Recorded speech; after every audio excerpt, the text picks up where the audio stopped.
Good morning to everyone. This is Nikachu Merfolk Master, and I got my dark roast from Nescafe Gold. Not sponsored yet, but for the time being, I'll let everyone know that I drink Nescafe Gold coffee. It's time to talk some Magic in the morning. That's right. If you got questions, I've got answers. We're all at home. We need to spend time with each other. Let's do it here in the morning. What a great way to start off the day. And I heard like it encourages people to actually get up on a regular basis, like to wake up instead of sleeping all the way into the afternoon. And I have to say, I am much more productive and much more, I don't know, I have a lot more energy when I get up earlier in the morning. So long as there's nothing like slowing me down.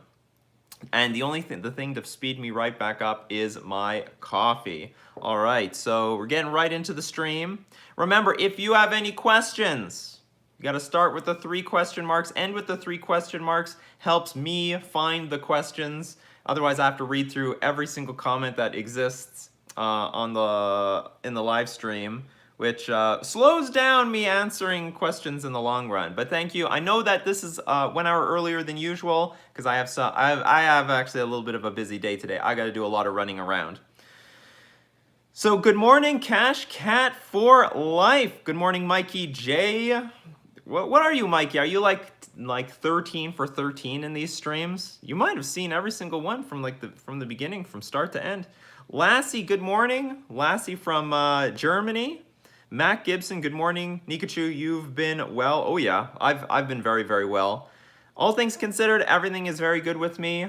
And with I believe that the last computer part has arrived. I received like the notice that my package was delivered, which it was not. They did not buzz. They don't do that. They just give me this stupid piece of paper and tell me like go pick it up at the nearest post office. So I'm probably going to now stand in line with a bunch of other people and to collect our packages because no one's packages are actually getting delivered. So we're very close. We're very close to getting the channel back to where it was before, and we'll definitely keep this conversation going. The morning meetups with coffee or tea or whatever the hell you are drinking at any point, anywhere, at any point in the world, because it looks like this is a very, very popular thing on this channel. Good morning, Lassie. Good morning, Niels. Good morning, Endgame. Good morning, Kyle Lynch. Cash Cap for Life says, it's true. I wake up this early because of this show. Yeah, Lord Magic is to make sure to crush that like button, but we'll remind them when the room is big enough. Good morning to Maddie. All right, Lassie starts it off. What is a cheap, good, non-burn legacy deck? Ooh, that's like a really tough question. Like, what do you consider cheap for Legacy? Because Legacy is like the super expensive format. The best thing I could recommend really is either Merfolk or Death and Taxes. Merfolk and Death and Taxes are very attractable archetypes because they basically use no reserved list cards. Actually, I could say now Death and Taxes is the last deck that uses no reserved list cards because now Merfolk has adopted Paradigm Shift, which is apparently a reserved list card. I had no idea. There was all sorts of wacky reserved list cards back in the day. So those are really your best options. And yeah, they're still going to be pretty pricey because of like the Ether Vials, the Cavern of Souls. Maybe in the grand scheme of things, it's not as bad. The other budget option you could go with is Blue-Red Delver and not play with Volcanic Island, or maybe buy one or something like that and just fetch for it. Blue-Red Delver has traditionally been like the only thing that was really expensive in Blue-Red Delver was literally Scalding Tarn and Volcanic Island. But if you got like one Volcanic Island, maybe it's better than nothing, and you always have the option to just fetch basics, or you can play like Flooded Strand and get your Volcanic Island. Those are the best things I can think about. If anyone else has better ideas how to play like Legacy on a budget, I'm all open ears. But in general, it's not a very budget-friendly format. There's so many decks that require reserved list cards, which makes it just very difficult to play on a budget. But yeah, those are my best pieces of advice based on what I know. So good morning, Lantern. Good morning, Kyoka66. Endgame asked, do we get a full-on PC unveiling episode when it's done? Yes. I absolutely intend to, because I'm going to be unveiling this like super awesome PC, but then I'm going to unveil like this really crappy keyboard and mouse. I hope to make it like really, really entertaining. And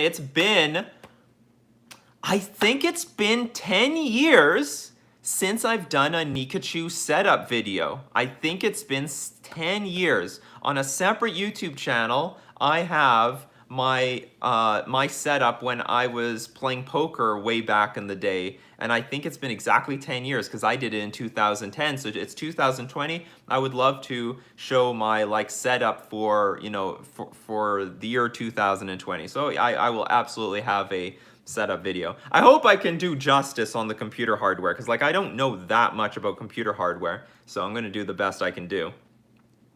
I have some idea of what the computer hardware does for me. Good morning, Stefan from Montreal. Mikey J, troll question. How many times did the delivery notice say sorry? Never. They don't, I don't think they ever say sorry. Canada Post never apologizes. So we tried to catch you. We tried, and you know what? It just didn't happen. You weren't there. Track your package better next time. Get an idea when it's going to be here. Well, it was in Quebec like 3 days ago. How the hell am I supposed to know it's going to be here? And even then, well, whatever. I don't have anything to say about Canada Post. They don't deliver the packages anymore. I am here all the time. All right.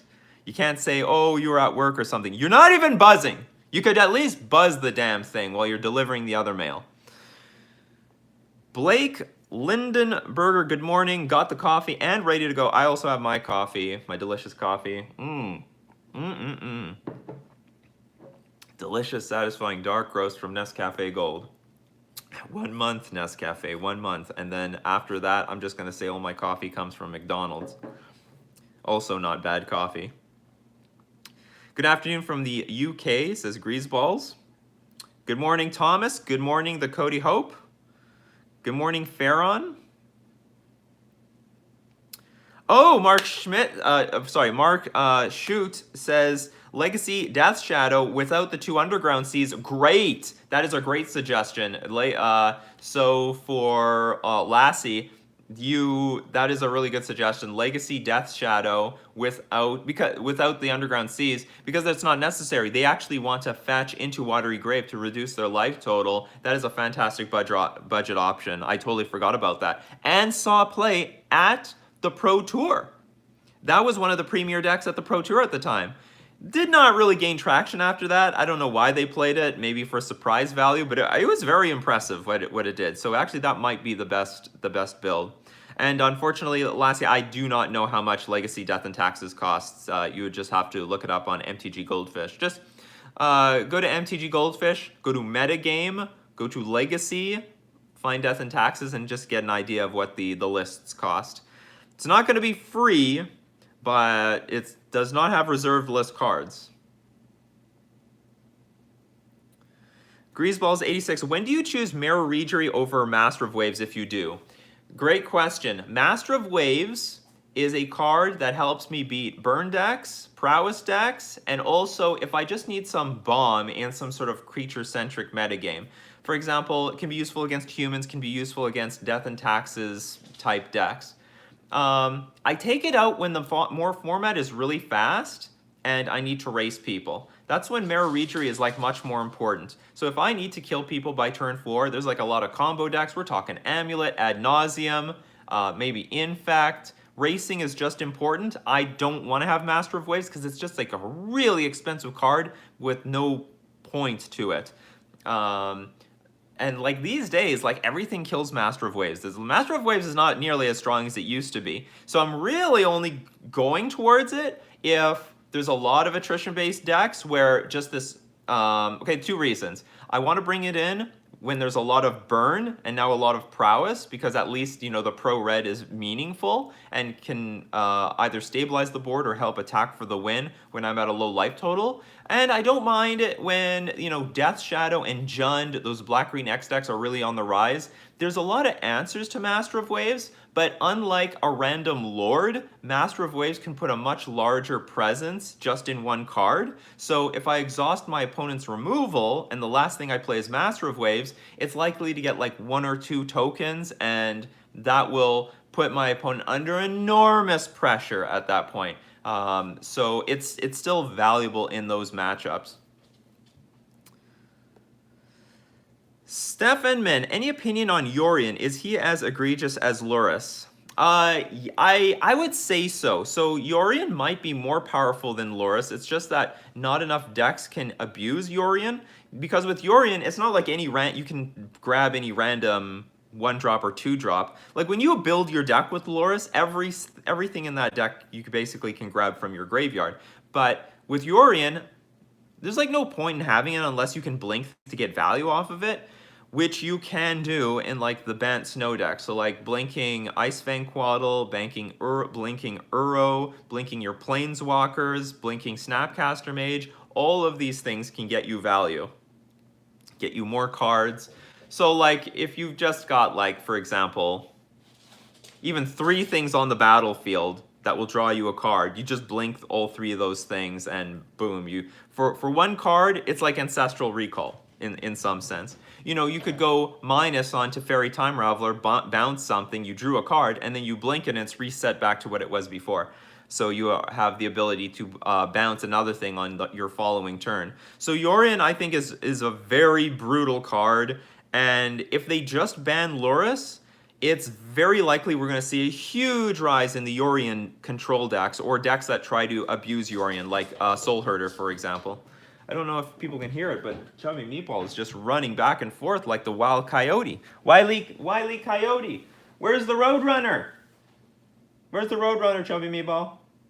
Chubby Meatball! Okay, whatever. She's going to run back. She had a little breakfast, and now she's bouncing off the walls. Okay, where are we here? I might have missed some questions. Haspiros Mariposa, do you think Vanifar Pod is viable in Modern? No, I do not think so, because I think spending 4 mana on a creature that you have to wait till next turn to get an investment out of, it's hard to sell me on that. It's really hard to sell me. There's just way too much removal in Modern. There's just way too much removal to make this thing like really viable. Maybe my mind could change if someone shows me like a really good list where they are not so dependent on comboing off, and they have like an incredibly good value game in the early portions of the game, and that this Vanifar, when it hits the battlefield, is simply a card that can always win the game off of like any creature that it pods away. But the problem is it's like earliest coming into play by turn 4. And then you have to wait turn 5. You have to wait an entire turn to turn 5 in order to like potentially combo off. And you have to combo off. Like, I don't know if you can play this card and just get value. It's like, isn't it like a 2/3 creature? I'm pretty sure it's a 2. I'm pretty sure Vanifar is like a 2/3 creature, which means it also dies to Lightning Bolt. Just not resistant enough. I could be wrong. Let me know in the chat. Is Vanifar like a 2? Is Vanifar like a 2? It's 2/4. Okay, 2/4 is a big difference, to be honest. So if it's 2/4, it's more resistant to like the typical removal like Lightning Bolt. So not bad, not too bad. My gut instinct though is if this deck really had something to it, we would see it right now. Now that being said, it is a toolbox type of card, so maybe someone has not discovered the right build for it. As currently designed, I do not think so. So there needs to be some real innovation in that archetype. Like it can't be dependent on comboing off.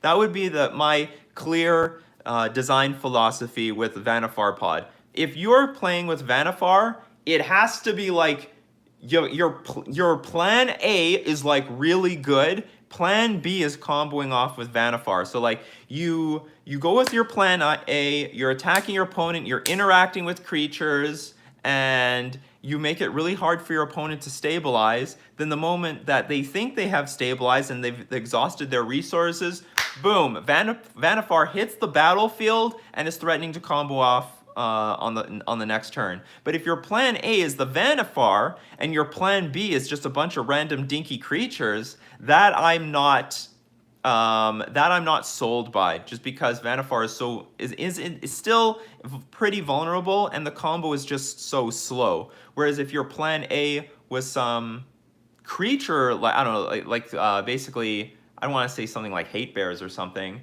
but basically a creature-oriented deck that can hold its own and can somehow interact with all the combo decks. If that is your plan A and your plan B is to like go over the top with Vanifar, that's what would be really good. Because that's basically what Pod was. Birthing Pod?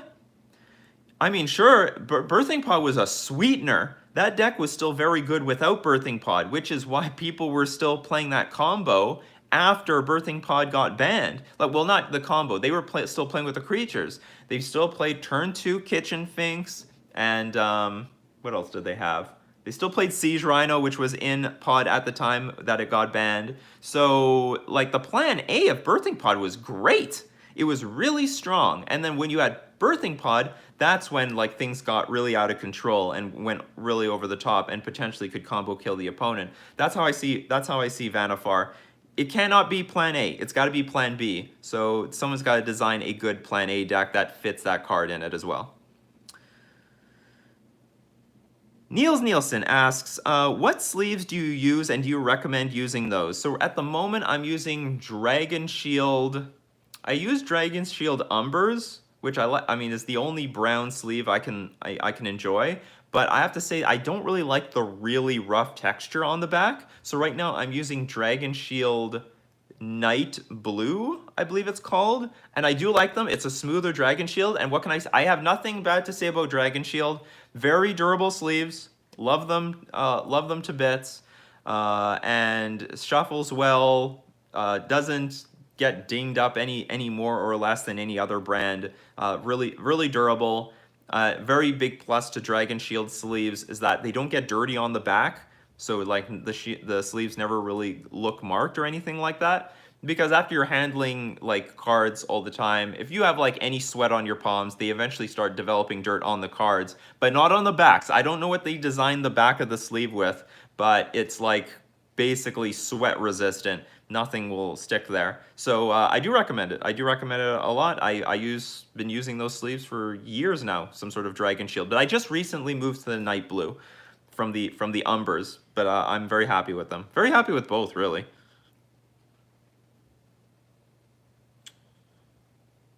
Good morning, Farron, even though it's the evening for you.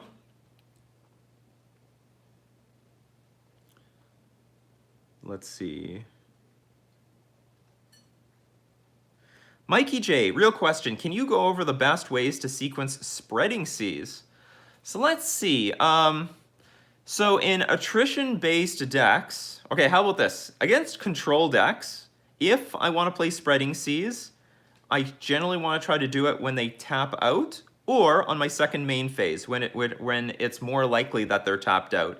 Because against like Merfolk, especially if I have Cavern of Souls, if I have Ether Vial, they have a lot of trouble getting value or any use out of their counter spells, things like Mana Leak, things like Logic Knot, maybe even Cryptic Command. So being able to like Spreading Seas a Celestial Colonnade can still be worth it. Not the greatest value, but that would be a time that I would Spreading Seas second main phase.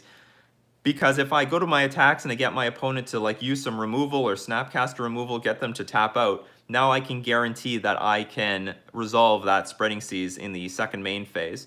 In general, though, I do play my Spreading Seas on the first main phase, usually on turn 2. I'm a little bit more greedy. How about this? I don't know exactly what you mean by sequencing the Spreading Seas, but against decks that cannot use blue mana, we're talking Burn, we're talking Jund, or any sort of Black-Green X deck, I try to play the Spreading Seas early, because it makes it difficult for them to use the mana on their turn 2 or turn 3. So it will slow them down, especially like if you're against Jund and they have one black source up, if you Spreading Seas it, then they cannot play Liliana of the Veil on turn 3. Now, against a deck like Humans, you actually want to spend the earlier turns of the game playing your creatures, not jam the Spreading Seas, because you need to develop your board state first. They might just ignore the Spreading Seas and they'll just kick your ass. So on the earlier turns of the game, we're talking turn 2, 3, 4, even sometimes 5, you want to be playing your creatures first, and then when you're ready to attack, then you play Spreading Seas, because you now have creatures to attack with Island Walk. What else can I say about this? It's against a lot of combo decks, I just won't play it, period. Okay, so Mikey J says, I meant, like, how do you incorporate Spreading Seas into your game plan based on the matchups? Like, do you wait until you have a board versus running it out turn 2? Yeah, okay, so I hope I answered that question. I think I answered it perfectly. The earlier turns of the game, I will spend... I will only do it on the play against Burn, because as you all know, on the draw, I won't play Spreading Seas against Burn on turn 2, unless they miss their land drop and they're only stuck on 1 land, or they're stuck on 2 lands and like they didn't show me another land drop, because it could be devastating to play the Spreading Seas early. But it's really bad to play Spreading Seas on turn 2 against Burn on the draw, because turn 1 they go play Goblin Guide, they attack me. Turn 1 I play, I don't know, Benthic Biomancer. Turn 2 they play Eidolon. Turn 2, if I play Spreading Seas here, I'm just super far behind. Like, I didn't put anything on the board, I took 2 damage from the Eidolon, and also, if they play their 3rd land drop, it's like nothing happened. It's like literally like nothing happened. So it's really dangerous to play Spreading Seas on the draw against Burn when you have not received any indication that they're short on mana. So, yeah, so the decks that are very soft to blue mana, like they can't use it, that's when I would play it early. Against all the other decks, especially creature-based decks, I would want to play the Spreading Seas later. Maybe one thing against Tron. If I'm up against Eldrazi Tron, and I do not know that they have Tron in hand, like they don't have they don't have Expedition Map or something, I will risk them having Tron, because it's the odds are they don't have it, but it is such a huge advantage to get a board state on the board early against Eldrazi Tron. It's really, really important against Eldrazi Tron to get like creatures on the battlefield before they do, because you could play Spreading Seas and they just ignore it and just use it as colorless mana like they usually do. So it could be a really big disadvantage playing Spreading Seas too early against Eldrazi Tron. But if they say they have Expedition Map on the battlefield, I could seize, because giving them 7 mana is just a little too much. I'm slowing myself down, but like there's just nothing I can do. It's a bad spot anyway. So really good question. I hope the Merfolk players got some value out of that. Hesperos Mariposa, did you tag Nescafe? I did. I did today. I should tag Nescafe Canada. They don't have many followers, and then maybe they'd be surprised that I've been like adding them. I'm gonna start doing that in the future. Good morning from BC, Chuff says. Are you drinking instant coffee? That's nasty. Yes, I am. Drinking instant coffee. It's not nasty, but it's not nasty if you're drinking the rich, delicious taste of Nescafe Gold Dark Roast. That dark roast, it has a nice, sweet, wonderful flavor. It's not bitter. Nescafe Gold Dark Roast, that's where you want to be. Not sponsored yet. But Nescafe, if you like what you hear, DM me. My DMs are open. Jaskinia, it was day 13 yesterday? Well, that sucks. Did I screw that up? 11, 12, 13, 14. Yeah, that's right. I screwed that. Today is day 14. All right, so I'll have to edit this. I'll just edit the title later. For most people see that like the thumbnail is different. It's live. It's all good. But yeah, thanks for letting me know. Otherwise, I would never know. So Kyle Lynch says, what do you use in addition to Chalice to combat prowess? That's a good question. So I think some good cards. We definitely, Chalice of the Void is one of the better ones. Not the best though. Like they can still win through that card. It's ridiculous what Prowess does. Master of Waves will help. What else? Tidebinder Mage can help. Oh yeah, like Tuxdev, huge on Tidebinder Mage. Don't blame him. A card that is not too bad, but doesn't work so well with Chalice of the Void would be Shaper Sanctuary, because between lava darting our creatures and trying to bolt them, this will help draw us a bunch of cards. What else can we use against Prowess? It's not great, to be honest. Like, one big problem with, you know what would be really good in that matchup? It could have been Spreading Seas, but Manamorphose just screws Spreading Seas over so much. They, you play Spreading Seas, and then they just Manamorphose with your blue mana, and they make double red anyway. So it's actually difficult to use Spreading Seas in that matchup. Spreading Seas would be really good in that matchup if it were not for Manamorphose. So it's just a tough matchup. It's a matchup you have to respect. So like that would be my, those would be my op. Oh, there's something else though. Or am I thinking of like Chill that doesn't exist? I'm like, I wish Chill was in Modern so I could screw over that mono red Prowess deck. But I feel like there's something else that I'm missing. Dismember. Dismember, it doesn't look intuitive to use Dismember, but it is one of the better cards. I don't know if it's better now, because a lot of these Prowess decks are now playing with Lurrus, and so they'll just bring the creature back. But there's a lot of situations where you just Dismember the Prowess creature, and then they've got nothing left. And then they were really dependent on that thing. They were dependent on like that thing attacking and then casting Skewer the Critics, so Dismember is actually not too bad in that matchup either. McCafe for life, says Mikey J. Daphne Dews, are you going to be letting Twitch subs join your Discord or nah? Absolutely, I'm going to let them. Of course, yes, I'm going to let Twitch subs join my Discord. That is definitely going to be a thing. I don't know. I got to set it all up, though. So far, I have nothing set up. I'm going to try to have similar rewards on Twitch as I do on Patreon, although I have to change the pricing adjustments. Because understand this, on Patreon, they don't give me 100% of the money, but they give me most. It's something like 85% of whatever you pledge. But on Twitch, they give you half. They give you half. And then if you have like 1 million followers and you have like thousands and thousands of people watching you all the time, then you get like 70%. But like, Twitch needs competition. Like, come on, YouTube, you could do this. Like, can't you just do what Twitch does? I mean, you got the infrastructure here. Just enable people to like stream, like encourage people to stream, offer the same crap that they do, and you could do it better. And you could reap the profits, like offer a better deal than what Twitch has. Twitch has like, it's not amazing. It's not amazing.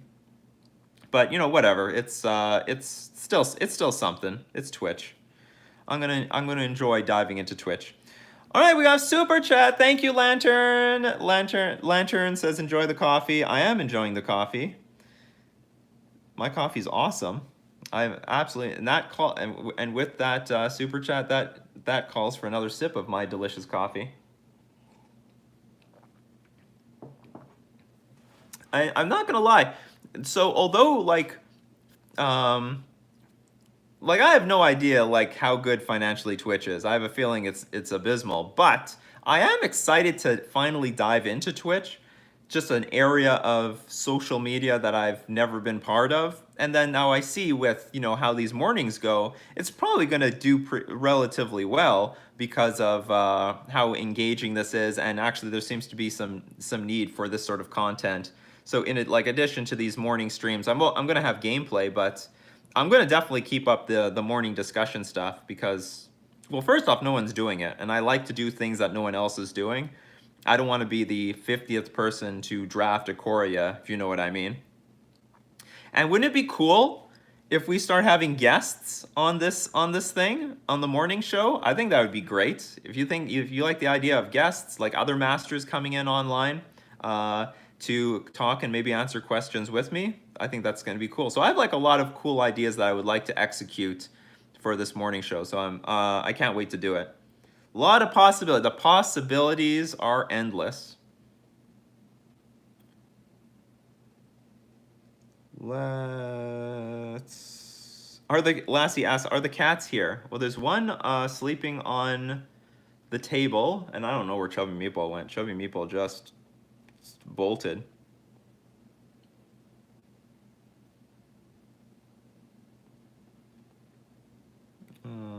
Okay, Tenacious Scholar. What is the highest number of event tickets you ever made in 1 month from leagues? Oh, I don't know, because that's something I never tracked. It's the most event tickets I ever made in 1 month.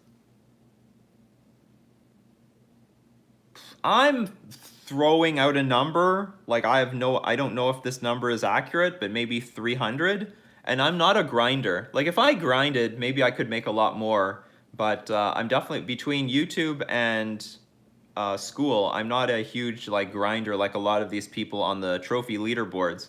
Like I can still 5-0 once every 8 leagues like them, but I don't put in as many hours as them. Like I might play. Sometimes I just play 8 leagues a month, and that number of event tickets might have mostly been contributed from like top 8ing 2 modern challenges in a row.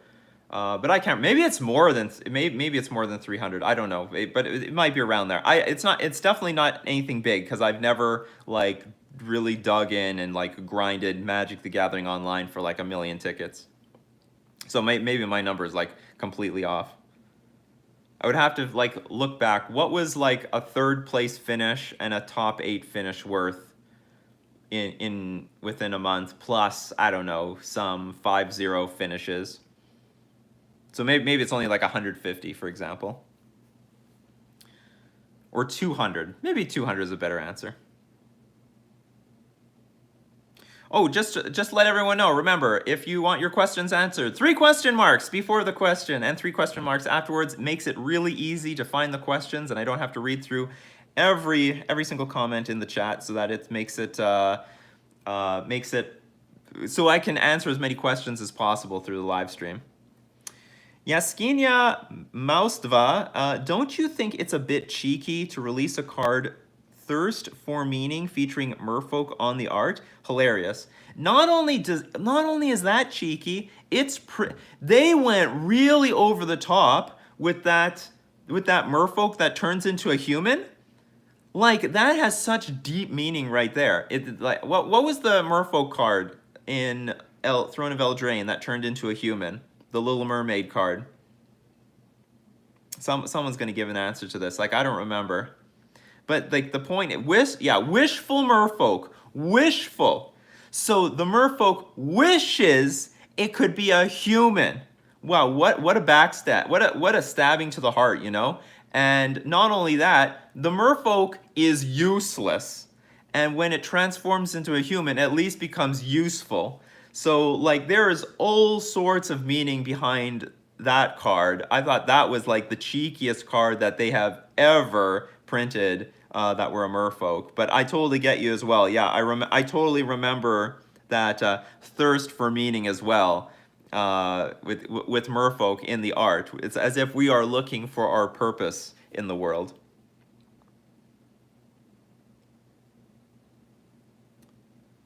Gavin Stewart asked, what do you think of Yori and Merfolk? You get to reset your bennies or untap your blockers. Oh, there's way more utility than that. You can blink Silvergill Adept, you can blink Master of Waves and get more tokens. You can blink Harbinger of the Tides and bounce something. There is, I guess you can blink your Aether Vial if it's ticked up too high. But I don't know how good it is, but I think it's something, and I would like to explore it. And maybe, I think there's a lot of things I want to explore, to be honest, when I get the Twitch channel. I really want to explore Inverter of Truth Merfolk. If Paradigm Shift can be something in Legacy, then Inverter of Truth, I think, can be something in Modern Merfolk. So I'm very desperate to try that out. Just have this one-shot win condition. I don't know if that's something exactly Merfolk needs right now, but that's something I want to explore. So yeah, there's that. Yorion, I don't know if it's the best shell for Yorion, but I think it's playable. Sure, let's have a 4/5 flyer that blinks stuff. Why not? So I'm interested.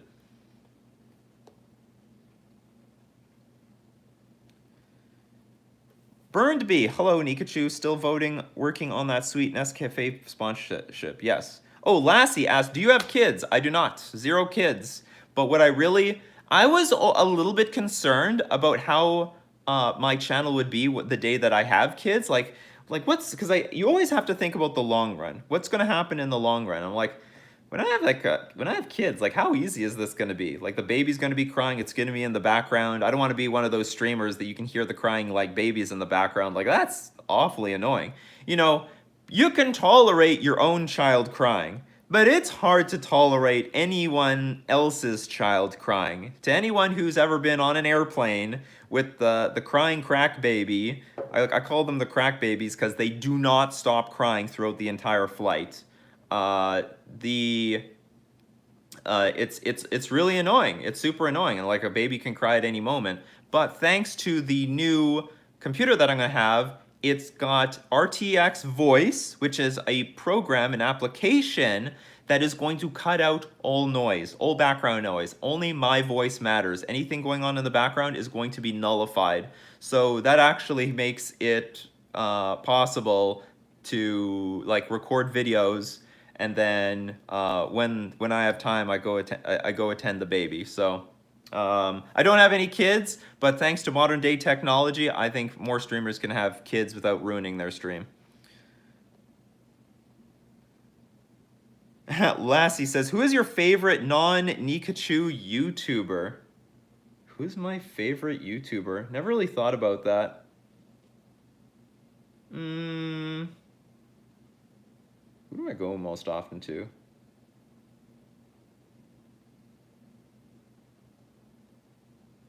Maybe, I don't know. Maybe I'll just within the Magic community, Rudy from Alpha Investments, and then from outside the Magic community, maybe Gary Vaynerchuk or Sean Cannell from Think Media, or even Pat Flynn, the YouTube channel. They're like all marketers of some sort.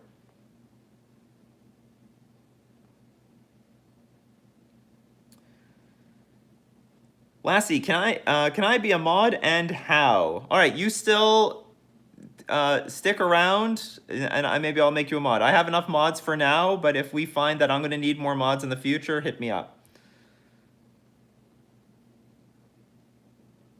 Monster asks, any advice on getting into playing poker? Also, any chance of round 5 chess returning? So I don't really have any good advice today to like get into poker. First thing I would say is like don't really buy any like hardcover books, because the theory to that is really outdated. So one good thing is that there's a lot of streamers playing poker, so you can probably learn a lot from just plainly watching them. Get involved. I don't know. I've been so disconnected for 10 years, so I don't know. But like I started on the 2+2 forums, and hopefully they can at least guide you in the right direction where to go after that. 2plus2.com. And what can I say about that? There are still coaching sites out there. Like I learned from video coaching sites, and they're a little bit pricey, but ideally you start off from dirt and you can grind your way up to a few $100s, and then you spend that money to for like a year membership, or I don't know what the cost of memberships are these days, to start learning poker from like video training sites. Poker has stabilized. I thought it would die at this point. It has not. It has stabilized very well. There's a lot of people still making money, but it seems like the dream of making millions of dollars is dead. So it's not as good as it used to be. But you know what? If you enjoy the hobby, it can be like a good way to supplement your income. And any chance of round 5 chess returning? Probably not. Here's the thing. So a long time ago, I used to like play games at the very end of my last video, like in game 5. So you're like an old time viewer. If anyone remembers like the random game that I played at the end of round 5, you know, let me know in the comments. It's not gonna come back because only something like 5 to 10% of people watch that stuff. And that's a problem. So when the YouTube algorithm says like people are watching for a lot and then finally I'm playing another game and it collapses, that does not help the video at all. The fact that it just like the viewership just plummets, and sometimes I play that game for a very, very long time. So it's not good for the algorithm. However, I'm open to maybe starting a chess channel. Maybe I will randomly do chess streams on my Twitch channel for any of the chess enthusiasts out there, because I got a lot of chess questions in the in these morning discussions. But like I have nothing. I won't do. I don't want it to be part of my Magic stuff.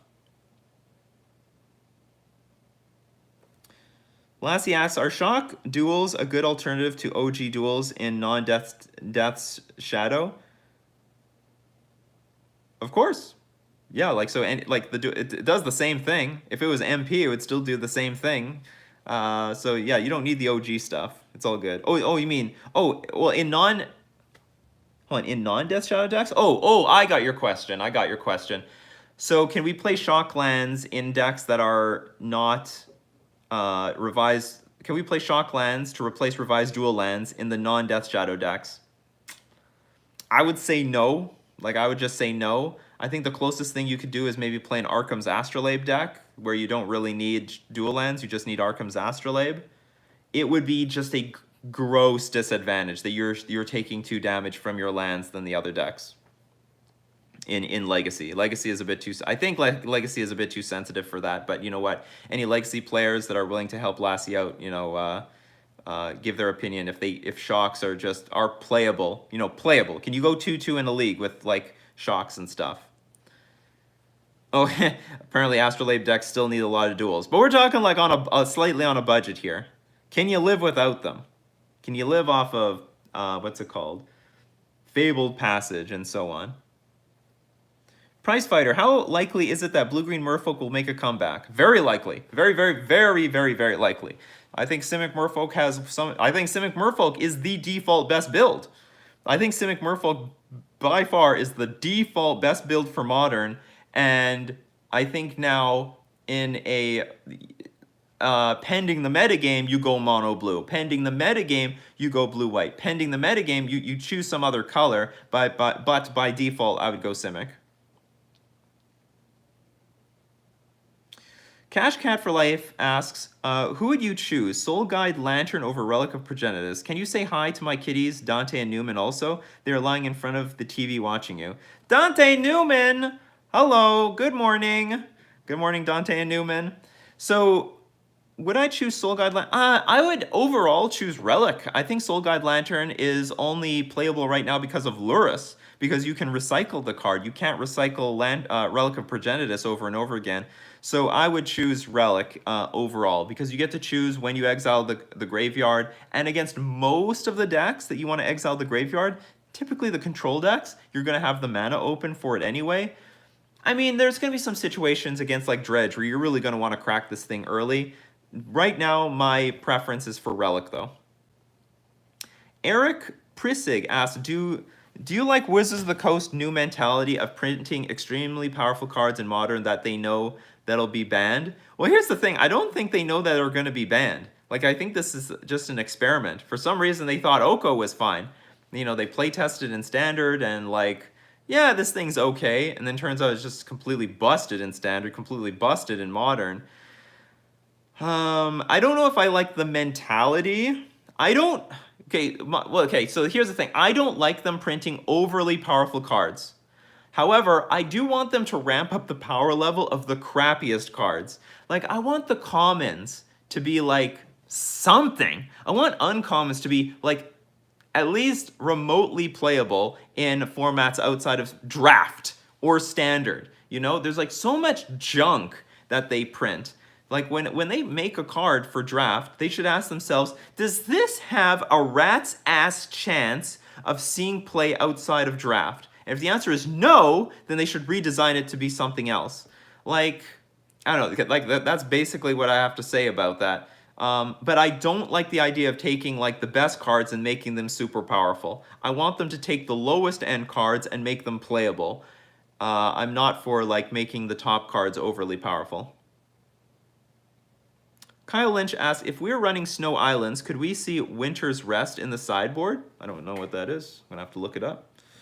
Looking up Winter's Rest. Let's look up Winter's Rest. Ooh.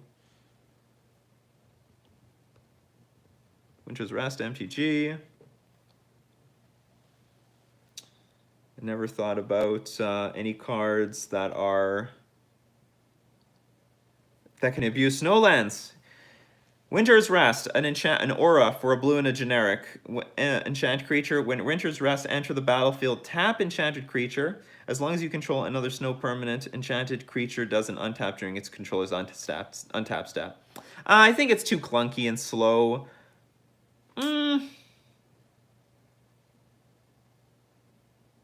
It's not that bad, to be honest. It's really not that bad. I just don't think we were running enough islands for this, because you tap it, and as long as you control another snow permanent, enchanted creatures doesn't unstap. Like, we just don't have enough snow lands. Like, I'm playing like 4 or 5. There's a lot of games I'm just not going to see it, so I just can't depend on this card. But, you know, you've opened up. I never like care to look at like the other snow cards that could be put into Merfolk. So I mean, there's that. To be honest, I never thought about looking at other cards that maybe we could use, but we don't have enough snow permanents to play it. That's the core problem there. Last, yes, does Nescafe even sponsor people? I don't know. Maybe I can be the first. They should start doing it. They gotta compete with like Starbucks and McDonald's. If you want to be a real streamer, you're going to be at home all the time. Don't go out and buy Starbucks. You have to buy Nescafe Gold. By the way, nothing against Starbucks. I'm not trying to burn any bridges here. I'm also open for sponsorship, Starbucks.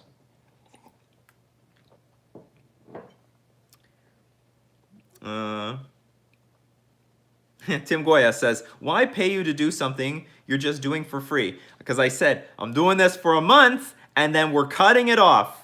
If you want the continued like publicity, it's going to be gone. And now I'm going to start like praising the competitors, which is something you don't want to happen. You don't want that to happen, Nescafe. You don't want that to happen. You don't want me to coming back with like a cup of McCafe coffee and then telling all my viewers how much I enjoy the sweet taste of McCafe in the morning. It's a big difference between McCafe and Nescafe. Right now, today, I'm for Nescafe. Dylan Lewis. Want to get into Modern? Is black-white tokens just a lost cause? So the black-white tokens did get a huge beating to the face when they printed Plague Engineer. What a stupid card. Plague Engineer was such a stupid card that they printed. It just hurt so many archetypes for no effing reason at all. So many archetypes. Yeah, it was just brutal. Yeah, like RIP Elves made Merfolk like change their entire strategy. Goblins could have been a tier 1 deck. Instead, it's just like rubbish. What else? So like Plague Engineer is like a big barrier. So if you can solve that, first of all, I have nothing against black-white tokens. It has had some business here in Modern, but definitely doesn't have the right mind behind it yet. You know, Lingering Souls still isn't that bad. I mean, there's a lot of decks that can't beat a Lingering Souls even today. But I don't know how to make this deck go over the top, because like enchantments that make your tokens bigger, just not good. You know, you don't want to spend enchantments to make your tokens bigger, and frankly 1/1 creatures are a problem. But like maybe there's some other token deck that can be played. Maybe it's not black-white tokens. Maybe it's Simic tokens, or Sultai tokens. Maybe you need to add another color. It needs innovation. So black-white tokens by default might not have enough. It obviously needs like some master behind it to like prove its worth. But it definitely needs more than what's it called? It definitely needs what do I want to say? Needs some new color. All right, like we got a super chat. Okay, Chris Yednek, thank you very much for letting us know. Wizards just announced a new master set. Okay, let me see if I can find this. Look for this. I'm sure I can just go to Reddit or something. Magic, TCG, Reddit. Reddit always has like the big news at the top really quickly. Magic, the Redditing. Ha ha ha. All right, so let's look at, do they have the master set? Wizards will be providing, announcing double masters? What the hell does that mean? Is it going to be like a masters of clones? All right, this is, as we all knew, there was always going to be another masters set coming out. 2 rares, 2 foils, 2 powerful. Oh, I see. So we're going to get double the value of every single card in the set. Announcing Double Masters, a set filled to the brim with powerful and popular reprints. So full, in fact, we had to put 2 rare or mythic rare cards in each pack. This is admittedly a strange time to be announcing a new product, but even as we all deal with the realities of how COVID-19 is shaping the world, it's good to have something to look forward to, and we think Double Masters is going to be something to look forward to. We're going to give you a little bit of information here, but just make sure you tune in today at 2:30 p.m. Pacific time on twitch.tv/magic for a closer look at what Double Masters is, means, and has in store. And if you keep reading, you'll see how you can help pick what preview cards we unveil later today. That's interesting. We've doubled everything about Double Masters. Double the rare slots, double the box toppers, double the first picks in draft. And I'm sure that they've doubled the price. So like that's probably something that's happened. And in keeping in the spirit of doubling your experience, we'll be replacing collector boosters with something we're calling VIP Edition. For this product only, we'll have more details on what that is as we get closer to release, but it will be filled to the brim with awesome stuff. In addition to double the rares and foils in every pack, every box of Double Masters comes with 2 non-foil showcase box toppers, which are pulled from a pool of 40 fan favorite cards in beautiful full art treatments. Now, to quell one rumor before it begins, there are no fetch land reprints in this set. No fetch land reprints. We're not doubling the supply of fetch lands in this set. We know we told you there was another printing of fetch lands coming this year, and we promise there is, but Double Masters is not that reprint.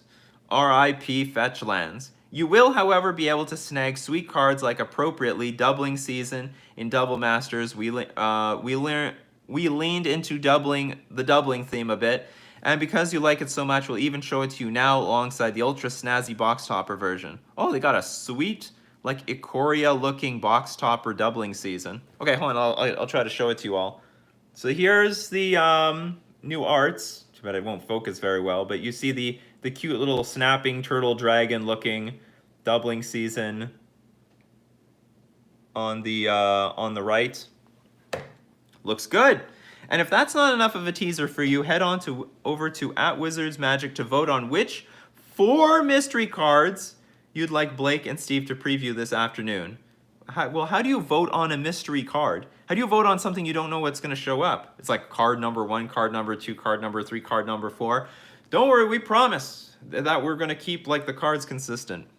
Okay, it's August 7th. May seem like forever away from now, but it'll pass in the blink of an eye, or 2 eyes, double. If you can tide yourself over until mid-July, we'll be back to begin previewing the whole set. All right, so we'll have a whole set available to be known by July. Is there anything I gotta snap sell before this thing comes out? I have no idea. Hopefully the foils are gonna be in good condition. Like they'll be beautiful foils. They don't always make them beautiful. So I think a lot of people are gonna be very excited for this set. So like, all right, the price of like Modern collapsing right now, and it's gonna now tank hard. So now we're gonna see over the next 3 months will be a perfect time to buy into, or not over the next 3 months, maybe over the next 3 to 5 months will be a fantastic time to buy into Modern. So like, even though the fetch lands will be expensive, likely the rest of the price of the decks are gonna collapse. So I think everything is going to even out for everybody. Probably still the fetch lands are going to be expensive though, so like we don't win there at all. Oh yeah, don't forget Jumpstart is spoiled next month too. Tons of Wizards product coming out. Let's hope for the Vile reprint. Let's hope for the Vile reprint.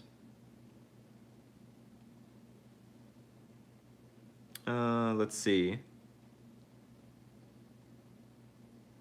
Where do I get back to my question? Where was I? Where did I leave off? I think around here. Gavin Stewart says, "What part of Merfolk did you popularize? I remember watching a Tolarian Community College video, and he mentioned Nikachu was part of making modern Merfolk big." So, well, this is how Merfolk was. It had this really big community on MTG Salvation, but no one really took the deck seriously. And even basically everyone's mentality in that group was, we love Merfolk, it's fun, I love jamming this deck, but let's be serious, it can't win a tournament. It can't win in Modern. It's not, you have to play something else to win with. But it was a huge community. It was a very, very large community. Now, what I filled in was the point. I showed people how to win with the deck. And I had to break people away from like a lot of misconceptions about the deck, very bad cards being played in the main deck. Like, one of my main purposes a long time ago was to tell people, like, you can't play Phantasmal Image in an era of Splinter Twin, where, you know, the Pestermite and Deceiver Exarch are just going to shoot it down with one trigger. You can't play Spellskite because it does not work the way you think it's going to work. You're not going to get value the way you think you're going to get value. You have to play Master of Waves. It's 4 mana, it looks really expensive, but no deck can beat it. Jund can't beat it, Burn can't beat it, Twin can't beat it, Pod can have whatever board state they want. Master of Waves will just double the tokens and then attack for the win. So I showed people that this deck can win, it is competitive, and from there we started seeing Grand Prix victories. We started seeing a lot of people go deep into day 2 of GPs. We saw people winning in the dailies and also eventually in the leagues. So that was my contribution to the deck, showing people how it can be competitive. Because once it's competitive, people are like, wow, this is awesome. This deck can actually win. Okay, now I want to foil it out. Now let's make a Reddit focusing on Merfolk. Let's make a Facebook group. Let's make Discords. That's I didn't have any hand in that, but the community took that on. So like I showed that it could actually be like a tier 2 deck, a tier 1 deck, and not like a tier 2, tier 3 deck that everyone else thought. Dan W. Nikachu, I know that if you do this, you'll get swamped by a million requests for it, but if I post a link here to my Merfolk deck, will you do a live review tech of it? We will do stuff like that when I'm on Twitch, because I can share my screen. And I don't want to talk about your deck when we when no one can actually see the list. But I am totally open to stuff like that when we are on Twitch, 100%. So we wait until we get on Twitch and I can share my screen. Unfortunately, right now you can only see me, but 100% we can go through decks. You can send me your deck list. I'm totally open to the stuff like that.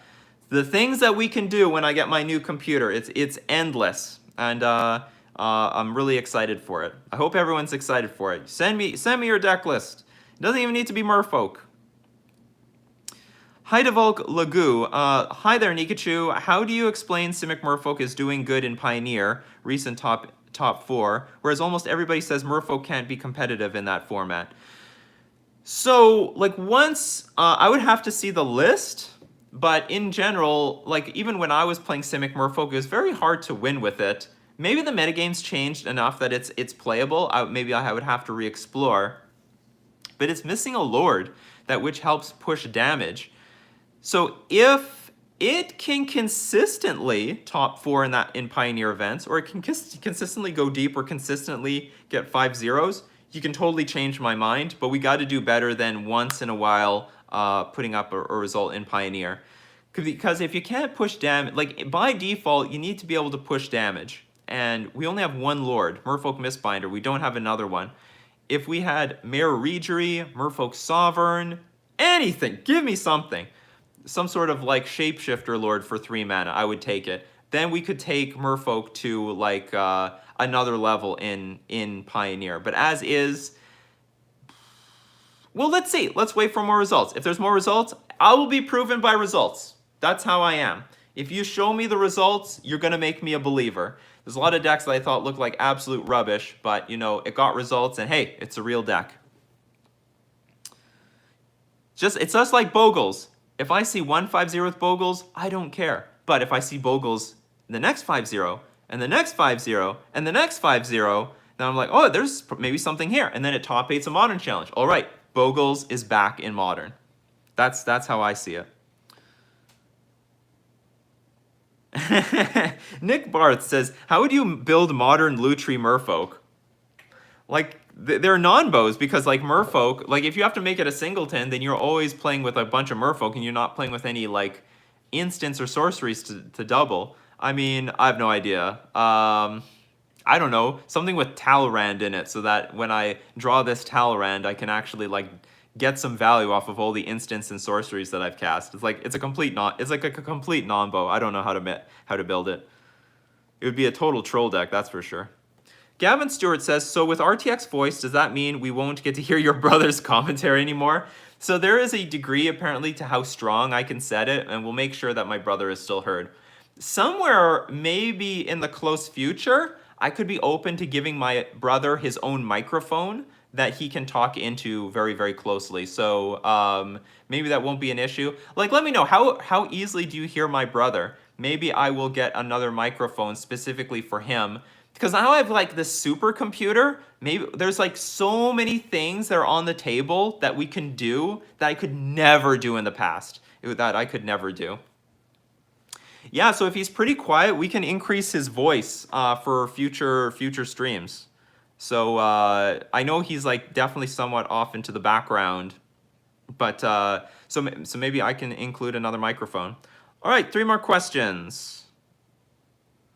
We've hit the hour. Neil says, can you name some hard to pilot modern decks for a player who is tired of decks that are easy to play? I wrote it again, forgot the question marks. But I think I answered this last time, but maybe if you want some rewarding decks that are difficult to pilot, one of them would be Death Shadow. Death Shadow is a difficult deck it's a deck you have to play very tight. Tight play is absolutely demanded for a deck like that. What else is very, very difficult? Storm. You want the ultimate challenge? Storm. Because not only do you have to play this deck well, you have to play this deck against all the hate cards. So if you can beat Storm, if you can beat all the hate with Storm, that is a feat that is worth rewarding. That's like achievement. Went 5-0 with Storm, achievement unlocked. And of course it has some good matchups as well, but like that is a very difficult deck to play because of like what you need to know to storm off, but also, yeah, just the ability to fight through all the hate cards. So Storm, I think, is a good answer. What is one more that I could give you? Eldrazi Taxes. That is very difficult to play because it is so clunky, but they've got a lot of options. They got Reality Smasher, they have good removal, Tide Hollow Sculler, Wasteland Strangler. I don't know if it's well positioned right now, but that is a very difficult deck to play. Has good results, consistent results with the pilots that did play it. I don't think I've seen results out of Eldrazi Taxes in a while since Companions have come out, but it was a deck that only very specific people were winning with and not anyone else because the level of difficulty for that deck is difficult. The mana is clunky as hell. But if you can manage your resources and sequence your creatures in the right order, something like what Merfolk does, it can be a rewarding deck. Pablo Valesiani, have you tried this 3-mana blue-red Merfolk from Oath of the Gatewatch that draws cards in a deck? I think I know what Jory N? I think that's what you're talking about. Jory N is...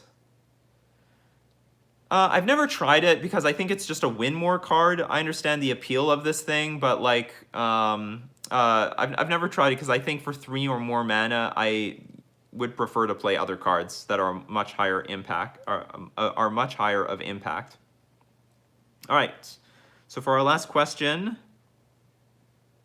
Lukash. Hey, been at least since the last 5K we talked, do you think giving up Liliana and Bloodbraid Elf for Lurrus is worth it? Somehow it doesn't feel right. Well, I mean, so first off, I don't even think Liliana the Veil is even good anymore. Like, even if the companions didn't exist. I think that Jund with Lurrus is super powerful, partially, I think, because it forced Jund to cut the fat in their deck, in my opinion. I really don't think Liliana the Veil is what it used to be. It probably wasn't what it used to be starting in 2016, and then after that it became like really bad. And same thing with Bloodbraid Elf, 4 mana for a 2-for-1. Not really where you want to be either. Like, there's better 2-for-1s. There are better things to do for 4 mana. Like, 4 mana is like Cryptic Command levels of mana. You better be doing something outrageous with it. Bloodbraid Elf into, say, like, for example, Kolaghan's Command sometimes could be a beating, but like overall, your Bloodbraid Elf hits are just not good enough. At least I don't think so. So what Lurrus, it probably is the best version. It is the best version of Jund right now, but I hope the Jund players see that maybe their deck is better without the top end. Like, it may not feel right. I know it goes against like your principles and values as a Jund deck, but maybe you can still play with Bloodbraid Elf and Liliana the Veil, but I hope that this shows that the deck can operate really well without it. You're more leaner to the ground. Maybe there's a better way to play Jund in today's metagame without Liliana the Veil and Bloodbraid Elf and be much more, like, just a lot more mana efficient while still playing a like really good grindy deck. That's my take on Jund right now. You may not, so like maybe you can play without Lurrus, but I would tell the Jund community, like, be really open to the idea of trying to build Jund without Liliana the Veil and Bloodbraid Elf in future iterations. I genuinely believe that this deck needed an overhaul. Do you remember, like, I don't know, somewhere between 2 to 3 years ago, people were like heavily going into Golgari because Jund just wasn't cutting it? Like, they were changing their deck by quite a bit already to see what Golgari had to offer. You know, let's not take as much damage from our lands, or does not have as much of a clunky mana base, going Jund. So I think there are other options that you can do. I understand Lurrus gets like a lot of value, and it's just the way you have to go right now because you have to take advantage of the companions. But I would love to see the Jund community try to play Jund minus their 3-drops and 4-drops, unless they were absolutely mandatory. Like, I don't even know if Kolaghan's Command is that good. Is it even that good anymore?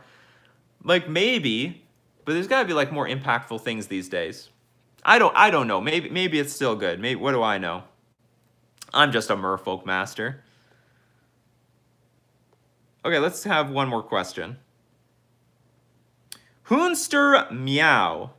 What do you think will happen to Companion in Modern? Ban? Change in mechanics? Could be either. They could ban the cards, or maybe if enough time goes by, they'll have enough time to change the rules, change the software. Like, they can't do it overnight. I can totally see that they can't change the rules overnight. They just had the software engineers and the developers to make Companion as it is right now on MTG Arena and Magic the Gathering Online. And maybe it's not so easy to just snap their fingers and tell them, because they probably have a lot of work to do right now for future upcoming sets, and it's not like they can tell them to stop everything, fix Companions. Maybe that's not possible, but they could change the rule. That's totally up in the air. They even acknowledged it, that they're going to change the rule. So anyway, that's possible. They could also just ban the cards. They could ban the cards that are going to see the most play. So anyway, that's going to be it for today. Thank you very much for joining me today. Don't forget, like, we're very quickly going to run into Twitch, twitch.tv/NikachuMTG. Make sure you are following me on Twitch. There we go. Twitch.tv. Nikachu. Is that a good link? Maybe I got www.twitch.tv/NikachuMTG, because we're eventually going to move the live thing to, there we go. I don't know if that, that's not Nikachu, and I didn't even write the whole thing down. Whatever, twitch.tv/NikachuMTG. That's where you're going to find, not tomorrow, I don't know when, but soon, like within 2 weeks soon. Computer's going to get assembled very, very quickly. and then that's where you can find me. And then we're gonna grind our way to affiliate. That's what we're gonna do. We're gonna grind our way to affiliate, and then we're gonna grind our way to partner or something. There we go. Lord Magicus is a fantastic mod. He knows what he's doing. So yeah. So Lassie's like, no, stay on YouTube. I gotta diversify. I don't know what Twitch has to offer. So I'm gonna try. So here's the plan. I'm gonna be on Twitch for like, I don't know, 4 to 6 months. And if it's worth it, I'll keep doing it there. If it's not worth it, if it's like really hard to stay on, I don't know, if it's really hard to grind, affiliate and partner doesn't mean anything, I'll be like, I'll move back to YouTube. But yeah, Twitch has free Prime money. So I'm curious to know how well I can grow on Twitch, and also how well I can like monetize on Twitch. Because like YouTube is fine, but not the greatest for, I don't know if it's the greatest for monetization directly. Patreon is still good, but people have to go over there. And I know a lot of people want to see like live streams. Also, I want to live stream stuff that I might not want to really put on YouTube. So, you know, like a bunch of practice stuff. I don't know, maybe I'll dump it on YouTube anyway. But anyway, that's just all up in the air. So, thank you very much for... Tim Goya says, I really dislike YouTube for live stuff. Yeah, we're going to move to Twitch. We're going to get the emotes and all that other crap that they offer there on Twitch. All the good stuff. Yes, give me your Twitch primes and things like that. So thank you very much for the questions. Thanks for coming and showing up. And by the way, tomorrow we're going to be back at 10 o'clock Central Standard Time. Today we started at 9 o'clock Central Standard Time. Tomorrow we're going to go back to our usual schedule. I have a lot of things to do today. I have to get that ball rolling. So thank you very much for showing up. Thank you for sharing a cup of coffee and some discussion. We had some great questions today. Hope I answered them. It's going to be excited to check out that Double Masters when it comes out. So anyway, this has been Nikachu Merfolk Master, and take care, guys. See you next time.